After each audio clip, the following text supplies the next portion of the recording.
안녕하세요. 저는 가톨릭중앙의료원에서 인턴 1년을 마치고 원래 대전성모병원에서 응급의학과로 재직할 예정이었던 류옥하다라고 합니다. 저는 이 상황이 무엇보다 안타깝고 그냥 참담할 뿐입니다. 한 달이 지나면서 우리가 지금 잃어버리고 있는 것이 무엇인가, 정말 이 한 달이 우리에게 남긴 것은 무엇인가를 생각하게 됩니다. 가장 안타까운 것은 이제 환자와 의사 간의 신뢰관계라고 생각을 합니다. 환자도 이제 저는 의사를 믿지 못할 것이고, 혹은 의사를 뭐 그냥 돈벌레나 나쁜 놈들 이렇게로만 생각할 것이고, 의사들 또한, 전공의들 또한 이게 상처로 남겠지요.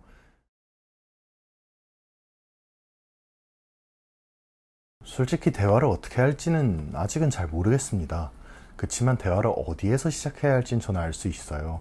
이제 의사와 정부 간의 신뢰관계가 생기는 것이 먼저라고 생각을 합니다. 지금은 이제 신뢰관계가 하나도 없죠. 여기에는 이제 정부의 탓이 큽니다. 정부가 현금성 지금 지원이나 여러 가지 성심성 이제 지원책을 펼치고 있죠. 근데 실제로 여러 사례들이 있어요. 2000년에 초진료를 이제 거의 막 17,000원 이렇게 올렸다가 다시요. 초진료를 이제 2000년에 의약분업 당시에 올려줬다가 바로 다음 해에 내립니다. 그리고 그 인상분을 회복하기까지는 10년이 걸렸어요. 그 다음에 뭐 응급의학과 같은 경우에도 수련의들에게, 전공의들에게 제공하는 뭐 추가적인 인센티브가 있었는데 그런 것도 다 삭감을 했었고요. 이런 전례가 있는데 지금 이렇게 뭔가 지원을 한다고 한들 믿을 수 있겠느냐? 그것이 첫 번째고, 그다음에 기존의 합의에 대한 부분도 그렇습니다. 우리가 2020년에도 의정 합의를 했었습니다. 거기에 보면 명확하게 일방적으로 의대 지원 등을 추진하지 않는다라고 되어 있는데 그 문장이 휴지 쪼가리가 되었죠. 그럼 앞으로 어떤 합의를 하든 전공의들, 의사들이 믿고 돌아올 수 있겠습니까? 제가 이제 사직을 할 때 가졌던 신념은 명확합니다. 환자가 있어야 의사가 있습니다. 무슨 일이 있어도 환자가 죽어서는 안 된다고 생각을 해요. 다행히도 아직까지 뭐 직접적인 인과관계가 있는 사망이나 의료 대란은 발생하지 않은 것으로 생각됩니다. 사실 이게 너무 당연한 게요. 전공의는 수련의의 입장입니다. 뒤에서 배우고 뭐 보조하는 정도의 역할이죠. 수련의가 떠났다고 의료가 이렇게 뭐 가동률이 한 50%씩 떨어지는 게 말이 됩니까? 우리나라가 수련의 비중이 높은 것이 사실이죠. 뭐 미국의 메이오 클리닉이나 뭐 동경대학교 같은 경우 수련의 비중이 10%밖에 안 된다는 건 다들 이미 아실 겁니다. 우리나라 같은 경우 뭐 30 몇 프로에서 46%까지 이제 나타나는데 분명히 정상적인 상황은 아니라고 생각해요. 그동안 왜 이렇게 많았느냐? 수련을 받아보신 분은 아실 거예요. 인턴 레지던트를 해보신 분들은 아시겠지만, 인턴 레지던트가 지금은 이제 수련을 받기보다는 90% 이상의 시간을 이제 노동을 하는데 사용을 하게 됩니다. 그렇기 때문에 이게 합리적인 상황이나 정상적인 상황은 아니라고 생각해요. 이렇게 노동을 해서 얻어낸 100시간 이상을 노동을 하고, 그리고 300만 원, 400만 원 내는 이런 의료 노예라 불리는 이런 사람들로 인해 병원이 영리화되고 엄청난 이윤을 올리고 새로운 분원을 세우고 있었던 것입니다. 이런 것들이 너무 안타깝습니다. 크게 뉴스에 안 났을 뿐이지 선배들은 지난 수십 년간, 그리고 저만 해도 장장 지난해 뭐 지지난해 우리가 전공의들도 꾸준히 목소리를 내고 정부와 대화하고 있었습니다. 그럼에도 정부가 이렇게 정말 어처구니 없는 2,000명이라는 숫자와 전혀 의료계의 입장이 들어가지 않은 필수 의료 패키지가 나오게 된 것은 황당할 따름이죠. 비과학적이고 근거가 없습니다. 그러니까 저는 이 질문 자체가 거꾸로 이제 되돌려 줄 수 있는 거라고 생각을 해요. 아니, 정말 이게 얼마나 큰일이고 얼마나 황당하고 얼마나 어처구니가 없으면 이 많은 사람들이 업을 던지겠습니까? 어떤 시장이든 인원이 늘어나면 그 처우는 나빠집니다. 그러니까 사람들이 얘기합니다. 100시간이야. 이 100시간 일해 너네. 근데 그러면 일이 많다며. 50시간씩 두 명이 나눠서 하면 되는 거 아닌가? 근데 그것이 아니지요. 병원 입장에서는 100시간 일하고 뭐 300만 원에서 400만 원을 내는 이런 값싼 의료 노예들을 더 쓰려고 할 것이고, 두 명을 뽑겠죠. 100시간짜리를 두 명을 뽑아서 더 많은 이윤을 창출하려고 할 것입니다. 그 이유는 당연히 새로운 분원을 짓고 더 병원과 의료를 영리화하는 데 사용이 될 것이라고 생각을 합니다. 그렇기 때문에 저는 의료 환경이 더 나빠질 거라고 생각을 해요. 의료 환경은 더 나빠질 것이고 전공의 처우도 훨씬 나빠질 것입니다. 외국인들이 와서 가장 놀라는 것 중 하나가 한국에 이제 정말 거대한 유리 건물로 된 병원이라고 합니다. 그게 다 무엇으로 지어졌겠습니까? 전공의들을 쥐어짜고 병원이 이제 이윤을 극대화하면서 만든 것이죠. 그리고 뭐 지금 같은 경우 신도시에 뭐 강 건너편에 이제 막 새로운 대학병원 분원들이 생기고 수도권에만 이제 2027년까지 최소 이제 6,600병상이 더 생기는 것은 널리 알려진 사실이죠. 그러니까 저는 이 전공의 비율이 지금 뭐 30%에서 40%, 50%까지 달하는 이런 환경이 환자 경험에도 좋지 않다고 생각을 합니다. 환자분들도 이렇게 큰 병원을 가시는 게 더 좋은 전문적인 치료를 받기 위해서 가시는 거 아닙니까?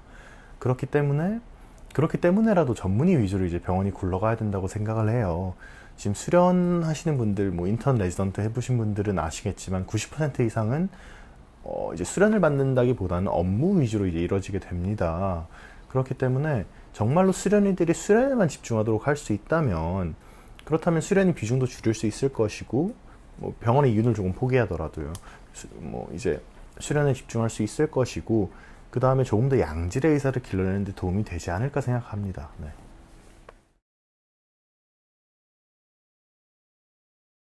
두 가지로 답변할 수 있겠습니다. 첫 번째, 의사는 명확하게 얘기할게요. 의사는 우리는 특권 계층이 맞아요. 그거를 인식을 해야 됩니다. 사실 이 정도 돈이 있고 영향력이 있고 그렇기 때문에 이 정도 발언하고 사회가 이 정도 들어주는 거예요. 정말 세상에 얼마나 억울한 목소리들이 많았습니까? 우리는 들었습니까? 지금 돌려받는 겁니다. 그러니까 어떤 직업이든 보통은 이제 특정 계층과만 만나게 되는데, 의사는 정말 의료급여, 뭐 차상위 계층이나 기초생활수급자부터 뭐 재벌 회장까지 만나는, 모두를 만날 수, 다양한 스펙트럼을 만날 수 있는 직업이에요. 그러니까 우리가 조금만 관심을 기울이면 사회적 약자들의 목소리를 들을 수 있습니다. 국회 같은 데 가보세요. 이번 기회에 사실 뭐 여기저기 이렇게 세상을 넓게 보시는 분들이 많은데, 가면 정말 억울하게 묻히는 목소리가 너무 많아요. 우리는 말하면 누가 들어주지 않습니까? 그러니까 우리가 어떤 특권과 영향력과 지위와 사회적 그런 것들을 가지고 있다는 것을 인식하고 시작해야 됩니다. 좀 그거는 우리가 명확하다고 생각을 해요. 그리고 그렇기 때문에 우리가 가져야 되는 사회적 책무가 있다고 생각을 해요. 그거를 부끄럽지만 선배 의사들이 잘 지키지 못한 면이 있다고 생각합니다. 저는 이걸 선배들의 원죄라고 표현을 하는데요. 그동안 자정작용이 충분했다면 수술실 CCTV나 뭐 뭐 면허 취소법 이런 게 만들어졌겠습니까? 뭐 음주운전 뭐 이런 것들 말은 안 되죠. 성적 추문 혹은 뭐 대리수술, 마약 오남용 이런 것들은 당연히 그냥 사람으로서도 안 되는 거고 전문직이라면 더욱 안 되는 겁니다. 우리가 이제 존경받기 위해서는, 혹은 지금 받고 있는 존경과 선생님이라는 단어를 무게를 감내하기 위해서는 그만한 도덕적 책임과 책무가 있다고 생각을 해요.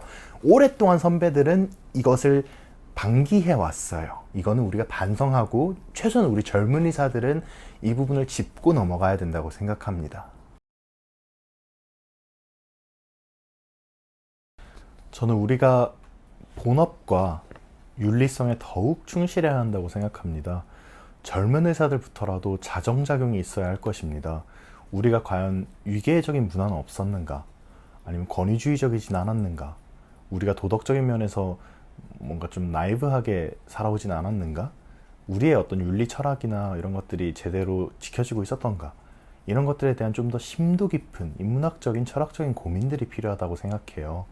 지금 이런 뭐 사직 후, 휴학 후의 시기야말로 이런 걸 좀 고민할 수 있는 생산적인 시간 아닐까 생각합니다.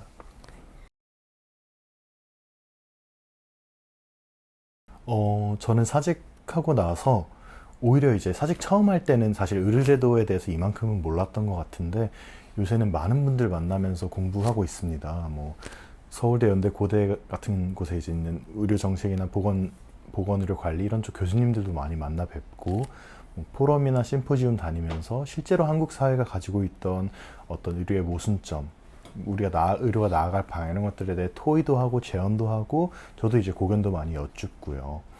그리고 이제 실제로 뭐 학생분들 예과, 본과부터 뭐 전임의 선생님들까지 많은 분들 만나서 혹은 이제 정치권이나 시민단체, 환자단체들도 만나면서 정말 다들 어떻게 생각하고 있는지에 대해서 많이 들어요. 그러면서 안타깝습니다. 안타까운 생각이 들더군요. 그러니까 의사들은 많이 이제 순수하다고 생각을 합니다. 정말 환자를 떠난 것에 미안해하는 분들이 많았고, 그리고 환자 곁으로 돌아가고 싶어하고, 환자가 조금이라도 나아지는 것. 그러니까 뭐 할머니가 그냥 이렇게 등 뚫어졌을 때 기침하는 것만으로도 한바구음을 짓는 그런 사람들이 전공이고 의사거든요. 그걸 삶의 보람으로 삼고 가치로 삼는 사람들이 필수 의료에 종사하게 되는 거고요. 이제 그런 것들이 무너지게 되는 것은 전 너무 안타깝다고 생각을 해요. 글쎄요, 뭐 저도 그 자랑스러운 선배는 아니라서요. 그냥 글쎄요. 이걸 좀 진지하게 고민을 해봤는데 정말 무슨 얘기를 해줘야 될지 모르겠네요. 여러분들 그냥 너무 잘하고 계시고 당신이 지금 혼자라고 느끼면 혼자가 아니고요. 같이 이거 잡혀갈 것 같은데. 같이 힘냅시다. 네. 절망적인 상황이지만 처절하게 지더라도 우리의 진심을 국민들이 알아줄 것이고 역사가 기억할 것입니다. 우린 젊어요. 역사는 깁니다.